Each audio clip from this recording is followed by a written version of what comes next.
ਉਜ਼बिल्लाहिमिनश्शैतानिर्रजीम बिस्मिल्लाहिर्रहमानिर्रहीम। ਤੁਸੀਂ ਵੇਖ ਰਹੇ ਹੋ ਪੰਜਾਬੀ ਨਿਊਜ਼ ਤੇ ਮੈਂ ਬਾਬੂ ਸੰਫੀਦੁਰ ਰਹਿਮਾਨ ਜਾਟ ਤੇ ਮੇਰੇ ਨਾਲ ਮੌਜੂਦ ਨੇ ਸਜਾਦ ਕਾਜ਼ਮੀ ਸਾਹਿਬ ਸੱਚ ਟੀਵੀ ਤੋਂ ਵਾਬਸਤਾ ਨੌਜਵਾਨ ਸਾਫੀ ਨੇ। ਤੇ ਅੱਜ ਦੇ ਇਸ ਵਲੌਗ ਦੇ ਵਿੱਚ ਅਸੀਂ ਤੁਹਾਡੇ ਨਾਲ ਅਹਿਮ ਖਬਰਾਂ ਜਿਹੜੀਆਂ ਸ਼ੇਅਰ ਕਰਾਂਗੇ। ਤੇ ਸਭ ਤੋਂ ਪਹਿਲੇ ਅਸੀਂ ਜ਼ਿਕਰ ਕਰਾਂਗੇ ਇਮਰਾਨ ਖਾਨ ਦਾ। ਚੇਅਰਮੈਨ ਤਰੀਕ ਇਨਸਾਫ ਇਮਰਾਨ ਖਾਨ ਨੇ ਇੱਕ ਵਾਰ ਫਿਰ ਜਿਹੜਾ ਹੈ ਆਪਣੀ ਗ੍ਰਿਫਤਾਰੀ ਦੇ ਖਦਸ਼ੇ ਦਾ ਇਜ਼ਹਾਰ ਕੀਤਾ ਹੈ।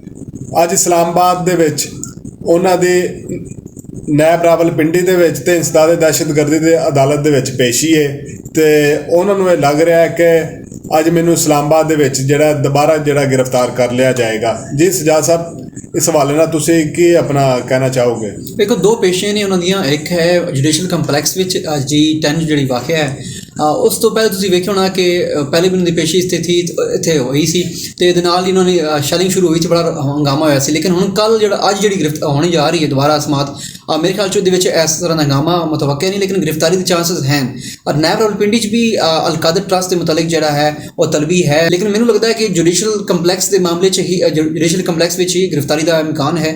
ਉਸ ਤੋਂ ਪਹਿਲੇ ਤੁਹਾਡੇ ਸਾਹਮਣੇ ਹੈ ਕਿ ਉਹਨਾਂ ਬਿਆਨ ਵੀ ਦੇ ਦਿੱਤਾ ਹੈ ਕਿ ਅਗਰ ਮੇਰੀ ਗ੍ਰਿਫਤਾਰੀ ਹੁੰਦੀ ਤਾਂ ਉਸ ਤੋਂ ਬਾਅਦ ਪਾਕਿਸਤਾਨ ਤਹਿਰੀਕ ਇਨਸਾਫ ਦੇ ਜਿਹੜੇ ਕਾਰਕੁਨਾਨ ਨੇ ਉਹ ਪਿਛਲੇ ਗ੍ਰਿਫਤਾਰੀ ਦੀ ਤਰ੍ਹਾਂ ਜਿਹੜਾ ਇੰਤਸ਼ਾਰ ਨਾ ਫੈਲਾਣ ਤੇ ਪੂਰਾ ਅਮਨ ਰਹਿਣ, ਤੇ ਇੱਕ ਅੱਛੀ ਅਪੀਲ ਹੈ ਮੇਰੇ ਖਿਆਲ 'ਚੋਂ ਇਸ ਮੌਜੂਦਾ ਸਿਚੁਏਸ਼ਨ 'ਚ। ਦੂਸਰਾ ਹੈ ਕਿ ਜਿਹੜਾ ਪਾਕਿਸਤਾਨ ਤਹਿਰੀਕ ਇਨਸਾਫ ਦੇ ਆਲਣੇ ਦੇ ਵਿੱਚੋਂ ਜਿਹੜਾ ਹੈ ਨਾ ਪਰਿੰਦੇ ਜਿਹੜੇ ਨੇ ਉਹਨਾਂ ਦੀ ਉਡਾਨ ਜਿਹੜੀ ਹੈ ਉਹ ਜਾਰੀ ਹੈ। ਕੱਲ੍ਹ ਜਿਹੜਾ ਫੈਸਲਾਬਾਦ ਤੋਂ ਤਲਕ ਰੱਖਣ ਵਾਲੇ ਸਾਬਕ MLA ਫੈਜ਼ ਕਮੋਕਾ ਜਿਹੜੇ ਨੇ ਉਹ ਤਹਿਰੀਕ ਇਨਸਾਫ ਨੂੰ ਖੈਰਬਾਦ ਕਹਿ ਗਏ ਨੇ। ਮਗਰ ਸਭ ਤੋਂ ਵੱਡੀ ਤੇ ਅਹਿਮ ਜਿਹੜੀ ਡਿਵੈਲਪਮੈਂਟ ਪਾਕਿਸਤਾਨ ਤਹਿਰੀਕ ਇਨਸਾਫ ਨੂੰ ਛੱਡਣ ਦੇ ਹਵਾਲੇ ਨਾਲ ਇਹ ਹੋਈ ਹੈ ਕਿ ਚੌਧਰੀ ਪਰਵੇਜ਼ ਇਲਾਹੀ ਦੇ ਜਿਹੜੇ ਭਰਾ ਨੇ ਚੌਧਰੀ ਵਜਾਦ ਜਿਹੜੇ ਨੇ ਉਹ ਤਹਿਰੀਕ ਇਨਸਾਫ ਨੂੰ ਖੈਰਬਾਦ ਕਹਿ ਕੇ ਤੇ ਵਾਪਸ ਜਿਹੜਾ ਕਾਫ ਲੀਗ ਦੇ ਵਿੱਚ ਚਲੇ ਗਏ ਨੇ।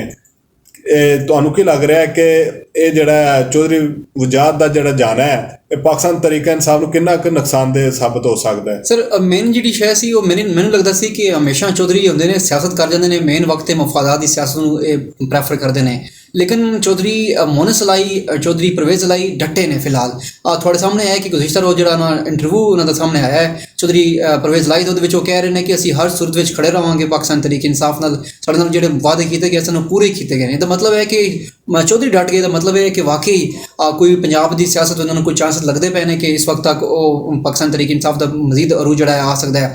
ਲੇਕਿਨ ਇਸ ਤੋਂ ਪਹਿਲੇ ਤੁਹਾਨੂੰ ਯਾਦ ਹੋਏਗਾ ਅਸੀਂ ਪਹਿਲੇ ਡਿਸਕਸ ਕਰ ਚੁੱਕੇ ਹਾਂ ਕਿ ਮਤਲਬ ਤੁਹਾਡਾ ਕਹਿਣ ਦਾ ਮਕਸਦ ਹੈ ਕਿ ਜਿਹੜਾ ਮੁਸਲਿਮ ਲੀਗ ਕਾਫ ਦੀ ਜਿਹੜੀ ਸਿਆਸਤ ਦਾ ਮਹਿਵਰ ਹੈ ਉਹ ਨਾ ਤਾਂ ਚੌਧਰੀ ਸ਼ੁਜਾਤ ਨੇ ਨਾ ਚੌਧਰੀ ਵਜਾਦ ਹੈ। ਜਿਤਨਾ ਵੀ ਵੋਟ ਬੈਂਕ ਹੈ ਜਾਂ ਜਿਤਨੇ ਵੀ ਸਿਆਸਤਦਾਨਾਂ ਦਾ ਤਲਕ ਹੈ ਉਹ ਚੌਧਰੀ ਪਰਵੇਜ਼ ਇਲਾਹੀ ਨਾਲ ਹੀ ਹੈ। ਐਗਜ਼ੈਕਟਲੀ, ਚੌਧਰੀ ਪਰਵੇਜ਼ ਇਲਾਹੀ ਨਾਲ ਹੈ ਤੇ ਉਹਨਾਂ ਦੇ ਖਾਨਦਾਨ ਨਾਲ ਹੈ। ਦੇਖੋ, ਉਸ ਤੋਂ ਪਹਿਲੇ ਅਸੀਂ ਵੇਖਿਆ ਕਿ ਜਿਹੜਾ ਉਹਨਾਂ ਦਾ ਸ਼ਖਸ ਸੀ ਕਾਫ ਲੀਗ ਦਾ ਉਹ ਸਿਰਫ ਔਰ ਸਿਰਫ ਪਰਵੇਜ਼ ਇਲਾਹੀ ਦੀ ਵਜ੍ਹਾ ਤੋਂ ਮਸ਼ਹੂਰ ਸੀ। ਅਸੀਂ ਦੂਜੇ ਤਰਫ ਅਗਰ ਵੇਖ ਲੈਂਦੇ ਹਾਂ ਚੌਧਰੀ ਸ਼ੁਜਾਤ ਤਰਫ ਤੇ ਉਹ ਇੱਕ ਹੰਸੀ ਮਜ਼ਾਕ ਜਾਂ ਸਰਕੈਸਟਿਕ ਇੱਕ ਮਾਹੌਲ ਵਿੱਚ ਲੋਕਾਂ ਉਹਨੂੰ ਜਾਣਦੇ ਸਨ। ਉਹਨਾਂ ਦੀ ਜਿਹੜਾ ਰਵੱਈਆ ਸੀ, ਜਿਵੇਂ ਬੋਲਦੇ ਨੇ, ਉਹਨੂੰ ਜ਼ਿਆਦਾ ਪੁਆਇੰਟ ਆਊਟ ਕਰਕੇ ਇੰਜੋਏ ਕਰਦੇ ਸਨ। ਲੇਕਿਨ ਜਿਹੜਾ ਅੱਛਾ ਤਸ਼ਖਸ ਹੈ, ਸੰਜੀਦਾ ਜਿਹੜਾ ਤਸ਼ਖਸ ਸੀ ਕਾਫ ਲੀਗ ਦਾ, ਉਹ ਪਰਵੇਜ਼ ਇਲਾਹੀ ਦੀ ਸ਼ਕਲ 'ਚ ਹੈ। ਇਸ ਤੋਂ ਪਹਿਲਾਂ ਅਸੀਂ ਡਿਸਕਸ ਕਰ ਚੁੱਕੇ ਹਾਂ ਕਿ ਇਲੈਕਟੀਬਲ ਜਿਹੜੇ ਪ੍ਰਵਾਨ ਫੜਨਗੇ ਉਸ ਤੋਂ ਬਾਅਦ ਲੱਗੇਗਾ ਕਿ ਇਲੈਕਸ਼ਨ ਵਾਸਤੇ ਮਾਹੌਲ ਬਣ ਰਿਹਾ। ਤੇ ਹੁਣ ਇਲੈਕਟੀਬਲ ਤੇ ਮੁਖਤਲਿਫ ਜਿਹੜੀ ਜਮਾਤਾਂ ਤੋਂ ਕੱਢ ਕੇ ਪਾਕਿਸਤਾਨ ਤਹਿਰੀਕ ਇਨਸਾਫ ਤੋਂ ਸਪੈਸੀਫਿਕਲੀ ਕੱਢ ਕੇ ਲੈ ਕੇ ਜਾ ਰਹੇ ਨੇ। ਇਹਦਾ ਮਤਲਬ ਹੈ ਕਿ ਵਾਕਈ ਇੰਤਖਾਬਾਤ ਨਜ਼ਦੀਕ ਨੇ। ਅੱਛਾ, ਤੁਸੀਂ ਇੰਤਖਾਬਾਤ ਦੀ ਗੱਲ ਕੀਤੀ ਹੈ। ਅੱਜ ਜਿਹੜਾ ਪੰਜਾਬ ਹੁਕੂਮਤ ਨੇ ਜਿਹੜਾ ਜਵਾਬ ਜਮ੍ਹਾਂ ਕਰਵਾਇਆ ਹੈ ਸੁਪਰੀਮ ਕੋਰਟ ਦੇ ਵਿੱਚ ਕਿ ਉਹਨਾਂ ਦਾ ਸਾਫ਼ ਇਨਕਾਰ ਕਰ ਦਿੱਤਾ। ਉਹਨਾਂ ਕਿਹਾ ਜੀ ਕਿ ਤੁਹਾਡੀ ਡੋਮੇਨ ਹੀ ਨਹੀਂ ਹੈ ਇਲੈਕਸ਼ਨ ਦੀ ਤਰੀਕ ਦੇਣ ਦੀ, ਤੇ ਇਸ ਵਾਸਤੇ ਜਿਹੜਾ ਅਸੀਂ ਜਿਹੜਾ ਇਲੈਕਸ਼ਨ ਨਹੀਂ ਕਰਵਾ ਸਕਦੇ।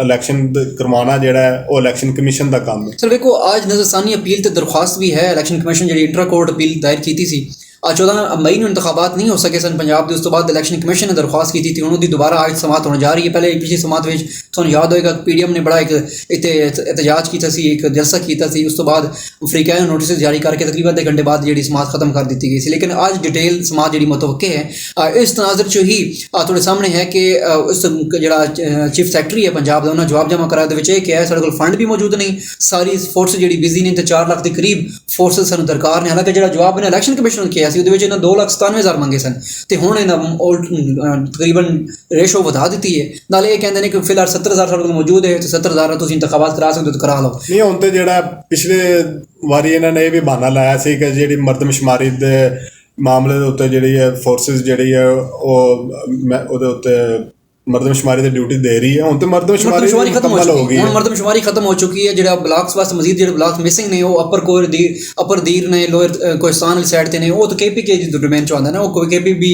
ਫਾਰ ਫਲੰਗ ਏਰੀਆ ਆਉਂਦਾ, ਉਹਦੇ ਵਿੱਚ ਨਹੀਂ ਪੰਜਾਬ ਦੀ ਡੋਮੇਨ ਆਉਂਦੀ। ਮੇਰੇ ਖਿਆਲ ਚ ਹੁਣ ਇਹ ਇਸ਼ੂ ਕ੍ਰੀਏਟ ਕਰਨਗੇ ਕਿ ਸੁਪਰੀਮ ਕੋਰਟ ਦੀ ਡੋਮੇਨ ਨਹੀਂ ਬਣਦੀ ਕਿ ਸਾਨੂੰ ਕੋਈ ਡੇਟ ਦੇ, ਕਿਉਂਕਿ ਇਹ ਸ਼ਾਇਦ ਆਇੰਦੇ ਆਰਟੀਕਲ 218 ਦਾ ਸਹਾਰਾ ਲੈਣ ਜਾ ਰਹੇ ਨੇ ਕਿ ਇਹ ਜਿਹੜਾ ਫੈਸਲਾ ਹੈ ਜਾਂ ਕੋਈ ਇਸ ਤਰ੍ਹਾਂ ਦੀ ਕੋਈ ਜਿਹੜੀ ਰਾਏ ਹੈ ਉਹ ਸੁਪਰੀਮ ਕੋਰਟ ਦਾ ਕੰਮ ਨਹੀਂ, ਇਲੈਕਸ਼ਨ ਕਮਿਸ਼ਨ ਦਾ ਕੰਮ ਹੈ। ਵੈਸੇ ਤੁਹਾਨੂੰ ਕੀ ਲੱਗ ਰਿਹਾ ਸਜਾਦ ਸਾਹਿਬ ਕਿ ਸੁਪਰੀਮ ਕੋਰਟ ਦਾ ਜਿਹੜਾ ਮਤਵਕਾ ਜਿਹੜਾ ਫੈਸਲਾ ਉਹ ਕਿਸ ਤਰ੍ਹਾਂ ਦਾ ਹੋਏਗਾ? ਕਿਉਂਕਿ ਮੈਨੂੰ ਇਹ ਲੱਗ ਰਿਹਾ ਕਿ ਸੁਪਰੀਮ ਕੋਰਟ ਜਿਹੜੀ ਹੈ ਉਹ ਬਹੁਤ ਜ਼ਿਆਦਾ ਜਿਹੜਾ ਇਹਨਾਂ ਨੂੰ ਟਾਈਮ ਦੇ ਚੁੱਕੀ ਹੈ, ਤੇ ਕੱਲ ਜਿਹੜਾ ਹੈ ਨਾ ਕੁਛ ਜਿਹੜਾ ਇਸ ਤਰ੍ਹਾਂ ਦਾ ਫੈਸਲਾ ਆਏਗਾ ਕਿ ਜਿਹੜੇ ਹੁਕਮਰਾਨ ਜਿਹੜੇ ਨੇ ਨਾ ਉਹਨਾਂ ਵਾਸਤੇ ਜਿਹੜਾ ਇੱਕ ਸ਼ੌਕ ਹੋਏਗਾ। ਸਰ ਵੈਸੇ ਕੱਲ ਇੱਕ ਸੀਨੀਅਰ ਸਿਆਸਤਦਾਨ ਵੀ ਹਨ ਤੇ ਬੜੇ ਮੁਤਹਰਕ ਕਿਸਮ ਦੇ ਪਾਕਿਸਤਾਨ ਪੀਪਲਸ ਪਾਰਟੀ ਦੇ ਰਹਿਨੁਮਾ ਵੀ ਹਨ, एतजाज़ चौधरी साहब ने बैरिस्टर ਜਿਹੜੇ ਹਨ ਉਹਨਾਂ ਦਾ ਸਾਹਮਣੇ ਆ ਚੁੱਕਾ ਹੈ ਬਿਆਨ। ਉਹ ਕਹਿ ਰਹੇ ਨੇ ਕਹਿ ਰਹੇ ਸਨ ਕਿ ਅਗਰ ਸੁਪਰੀਮ ਕੋਰਟ ਚਾਹੇ ਤੇ ਹੁਣ ਬੜਾ ਟਾਈਮ ਦੇ ਚੁੱਕੇ ਨੇ, ਉਹਨਾਂ ਦੇ ਖਿਲਾਫ ਕੰਟੈਂਪਟ ਆਫ ਕੋਰਟ ਲੱਗ ਸਕਦੀ ਹੈ, ਹੁਕੂਮਤ ਵਾਪਸ ਘਰ ਜਾ ਸਕਦੀ ਹੈ। ਲੇਕਿਨ ਮੇਰੇ ਖਿਆਲ 'ਚ ਹੁਕੂਮਤ ਬੜੇ ਪ੍ਰੈਸ਼ਰ ਵਿੱਚ ਹੈ ਮੌਜੂਦਾ ਸਿਨੈਰੀਓ 'ਚ। ਇੱਕ ਹਮ ਖਿਆਲ ਗਰੁੱਪ ਹੋਰ ਬਣਾ ਦਿੱਤਾ ਗਿਆ, ਜੁਡੀਸ਼ਰੀ ਵਿੱਚ ਬਣਾ ਦਿੱਤਾ ਗਿਆ, ਜਿਹੜਾ ਹੁਣ ਤੁਹਾਡੇ ਸਾਹਮਣੇ ਆਡੀਓ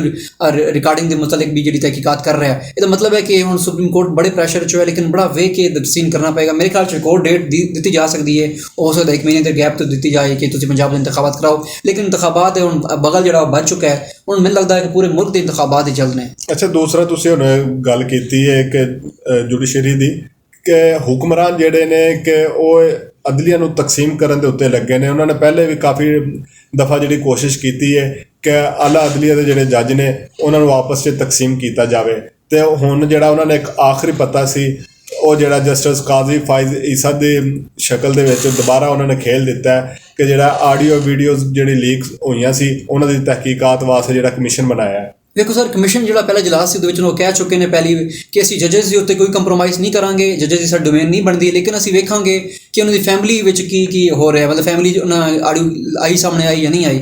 ਬਹਰਹਾਲ ਇਹ ਬੜਾ ਇੱਕ ਮੁਤਨਾਜ਼ਾ ਬਣਾਉਣ ਦੀ ਕੋਸ਼ਿਸ਼ ਕੀਤੀ ਜਾ ਰਹੀ। ਪਹਿਲੇ ਇੱਕ ਫਰਦ ਵਾਹਿਦ ਦੇ ਉੱਤੇ ਗੱਲ ਉੱਠਦੀ ਸੀ, ਪੂਰਾ ਅਦਾਰਾ ਖੜਾ ਹੋ ਜਾਂਦਾ ਸੀ।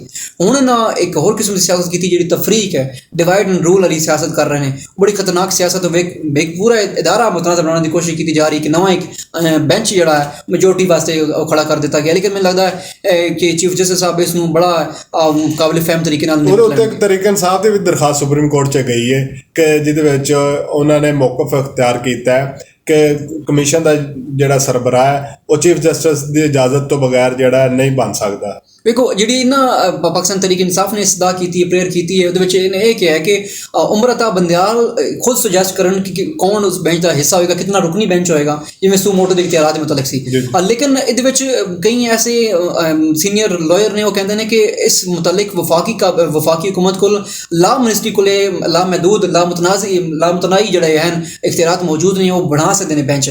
ਲੇਕਿਨ ਬੈਂਚ ਦੀ ਤਸ਼ਕੀਲ ਵਿੱਚ ਮੇਰੇ ਖਿਆਲ 'ਚ ਲੂਪ 'ਚ ਲੈਣਾ ਜ਼ਰੂਰੀ ਸੀ, ਲੇਕਿਨ ਡਿਸਕਸ ਹੀ ਨਹੀਂ ਕੀਤਾ ਚੀਫ ਜਸਟਿਸ ਨਾਲ, ਜਿਹੜਾ ਇੱਕ ਬੜੀ ਬਦਕਿਸਮਤੀ ਹੈ। ਨਹੀਂ, ਹੁਣ ਇੱਥੇ ਤੇ ਜਿਹੜਾ ਸੁਪਰੀਮ ਕੋਰਟ ਦੇ ਟਾਈਮ ਤੇ ਇਹਨਾਂ ਨੂੰ ਆਪਣੇ ਕਾਨੂੰਨ ਤੇ ਆਇਨ ਯਾਦ ਆ ਜਾਂਦਾ ਹੈ, ਤੇ ਦੂਸਰੀ ਤਰਫ ਪਾਕਿਸਤਾਨ ਤਰੀਕੇ ਇਨਸਾਫ ਦੇ ਜਿਹੜੇ ਕਾਰਕੁਨ ਜਾਂ ਲੀਡਰ ਜਿਹੜੇ ਨੇ ਨਜ਼ਰਬੰਦ ਨੇ ਜਾਂ ਗ੍ਰਿਫਤਾਰ ਹੁੰਦੇ ਨੇ, ਉਹ ਜਿਸ ਟਾਈਮ ਉਹਨਾਂ ਦੇ ਅਦਾਲਤੀ ਹੁਕਮ ਦੇ ਉੱਤੇ ਰਿਹਾਈ ਹੁੰਦੀ ਹੈ ਤੇ ਜੇਲ੍ਹਾਂ ਤੋਂ ਬਾਹਰ ਨਿਕਲਦੇ ਸਾਰੀ ਫਿਰ ਹੀ ਉਹਨਾਂ ਨੂੰ ਦੁਬਾਰਾ ਜਿਹੜਾ ਗ੍ਰਿਫਤਾਰ ਕਰ ਲਿੱਤਾ ਜਾਂਦਾ ਹੈ, ਤੇ ਉੱਥੇ ਜਿਹੜਾ ਆਇਨ ਕਾਨੂੰਨ ਦਾ ਕੋਈ ਨਹੀਂ ਹੈ।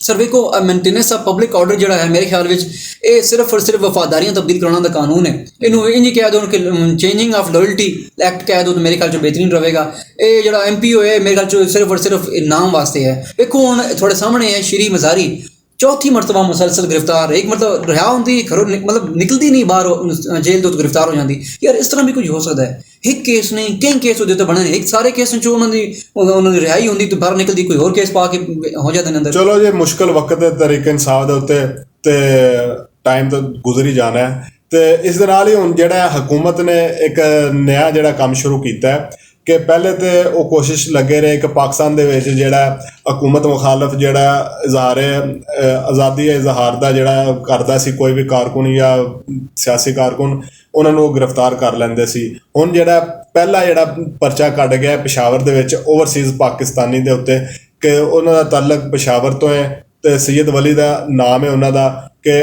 ਉਹਨਾਂ ਦੇ ਉੱਤੇ ਪਰਚਾ ਇਸ ਵਾਸਤੇ ਕੱਟਿਆ ਗਿਆ ਕਿ ਉਹ ਅਦਾਰਿਆਂ ਨੂੰ ਜਿਹੜਾ ਹੈ ਨਾ ਤਨਕੀਦ ਦਾ ਨਿਸ਼ਾਨਾ ਬਣਾ ਰਿਹਾ। ਤੁਹਾਨੂੰ ਕੀ ਲੱਗ ਰਿਹਾ ਕਿ ਹਕੂਮਤ ਜਿਹੜੀ ਹੈ ਇਹ ਹੁਣ ਬੈਰੂਨੇ ਮਮਾਲਕ ਜਿਹੜੇ ਪਾਕਿਸਤਾਨੀ ਮੁਕੀਮ ਨੇ ਉਹਨਾਂ ਦੀ ਵੀ ਜ਼ਬਾਨ ਬੰਦ ਕਰਨ ਜਾ ਰਹੀ ਹੈ। ਸਰ ਵੇਖੋ, ਇਸ हुकूमत ਨੂੰ तकरीबन 11 माह हो चुके ने। इस 11 माह के दौरान न ਕੀਤਾ ਕੀ ਗਿਆ ओवरसीज़ वास्ते। ਵੇਖੋ अब सबसे पहले ਇਹਨਾਂ ਦਾ ਰਾਈਟ ਸੀ ईवीएम ਉਹ ਖਤਮ ਕਰ ਦਿੱਤੀ, ਫਿਰ ओवरसीज़ वोट ਦਾ ਰਾਈਟ ਸੀ ਉਹ ਖਤਮ ਕਰ ਦਿੱਤਾ।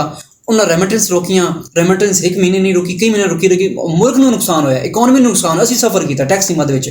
ਲੇਕਿਨ ਹੁਣ ਇਹ ਕੀ ਕਰ ਰਹੇ ਨੇ, ਓਵਰਸੀਜ਼ ਨੂੰ ਲੋਕਾਂ ਨੂੰ ਖਰਾਬ ਕਰਨ ਵਾਸਤੇ ਉਹਨਾਂ ਦੇ ਪਰਚੇ ਦਰਜ ਕਰ ਰਹੇ ਨੇ। ਵੇਖੋ ਉਹਨਾਂ ਦੀ ਕਾਨੂੰਨ, ਉਹਨਾਂ ਦੀ ਜਿਹੜੀ ਉੱਥੇ ਅਦਾਲਤਾਂ ਨੇ ਜਿੱਥੇ ਉਹ ਰਹਿ ਰਹੇ ਨੇ, ਉਹ ਉਹਦੇ ਤੋਂ ਕਾਰਵਾਈ ਦੇ ਖਿਲਾਫ ਨਹੀਂ ਕਰ ਰਹੇ। ਤਾਂ ਤੁਸੀਂ ਕਿਸ ਨਾਲ ਉਹ ਕਾਰਵਾਈ ਕਰ ਰਹੇ ਹੋ? ਮਤਲਬ ਹੈ ਤੁਸੀਂ ਇਹਨੂੰ ਪਾਕਿਸਤਾਨ ਆਉਣੇ ਨਹੀਂ ਦੇਣਾ ਚਾਹੁੰਦੇ, ਉਸ ਤੋਂ ਬਾਅਦ ਤੁਸੀਂ ਇਹਨਾਂ ਦੇ ਖਿਲਾਫ ਕਾਰਵਾਈ ਕਰਨਾ ਚਾਹੁੰਦੇ ਹੋ ਤਾਂ ਕਿ ਓਵਰਸੀਜ਼ ਜਿਹੜੇ ਪੈਸੇ ਕੁਝ ਭੇਜ ਰਹੇ ਨੇ ਉਹ ਵੀ ਨਾ ਭੇਜਣ। ਰੈਮਿਟੈਂਸ ਅੱਗੇ ਰੁਕੀ ਪਈ ਹੈ, IMF ਸਾਨੂੰ ਪੈਸੇ ਦੇਣ ਤਿਆਰ ਨਜ਼ਰ ਨਹੀਂ ਆਉਂਦਾ। ਹੁਣ ਅਸੀਂ ਜਾਣਾ ਕਿਸ ਸ਼ਹਿਰ ਤੇ? ਅਸੀਂ ਇਹ ਕੋਸ਼ਿਸ਼ ਕੀਤੀ ਜਾ ਰਹੀ ਹੈ ਕਿ ਸਾਡੀ ਕੁਰਸੀਆਂ ਬਚਦੀਆਂ ਰਹਿਣ ਤਾਂ ਬਾਕੀ ਪੂਰਾ ਮੁਲਕ ਨੂੰ ਸਟੇਕ ਲਾਇਆ। ਜੀ ਬਿਲਕੁਲ, ਪਾਕਿਸਤਾਨ ਦੇ ਵਿੱਚ ਜੋ ਹੋ ਰਿਹਾ ਹੈ ਇਹ ਇਸ ਤੋਂ ਪਹਿਲੇ ਜਿਹੜਾ ਕਦੀ ਨਹੀਂ ਇਸ ਤਰ੍ਹਾਂ ਦੇ ਹਾਲਾਤ ਵੇਖੇ। ਸਿਆਸਤਦਾਨ ਇੱਕ ਦੂਸਰੇ ਨੂੰ ਜਿਹੜਾ ਨੀਚਾ ਦਿਖਾਉਣ ਵਾਸਤੇ ਤੇ ਕਰਪਟ ਸਾਬਤ ਕਰਨ ਵਾਸਤੇ ਇਸ ਦੌੜ ਦੇ ਵਿੱਚ ਇੱਕ ਦੂਸਰੇ ਤੋਂ ਅੱਗੇ ਜਾਂਦੇ ਨਜ਼ਰ ਆ ਰਹੇ ਨੇ।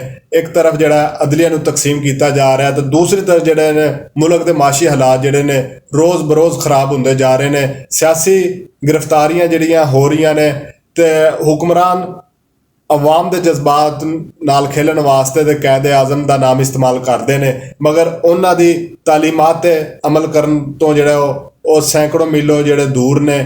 ਉਹ ਆਪਣੇ ਆਪ ਨਾਲ ਵੀ ਝੂਠ ਬੋਲਦੇ ਨੇ ਤੇ ਆਵਾਮ ਕੋਲੋਂ ਵੀ ਜਿਹੜਾ ਸੱਚ ਜਿਹੜਾ ਛੁਪਾਇਆ ਜਾਂਦਾ ਹੈ। ਇਸ ਦੇ ਨਾਲ ਹੀ ਬਾਊ ਸੰਫੀਦੁਰ ਰਹਿਮਾਨ ਜਾਟ ਨੂੰ ਇਜਾਜ਼ਤ ਦਿਓ ਤੇ ਵੇਖਦੇ ਰਹੋ ਸਾਡਾ YouTube ਚੈਨਲ ਪੰਜਾਬੀ ਨਿਊਜ਼। ਸਾਡੇ ਚੈਨਲ ਨੂੰ ਸਬਸਕ੍ਰਾਈਬ ਕਰੋ ਤੇ ਵੀਡੀਓਜ਼ ਨੂੰ ਲਾਈਕ ਕਰੋ ਤੇ ਕਮੈਂਟ ਸੈਕਸ਼ਨ ਦੇ ਵਿੱਚ ਜਾ ਕੇ ਆਪਣੀ ਰਾਏ ਦਾ ਇਜ਼ਹਾਰ ਕਰਨਾ ਨਾ ਭੁੱਲਿਓ। ਅੱਲਾ ਨਿਗਹਿਬਾਨ।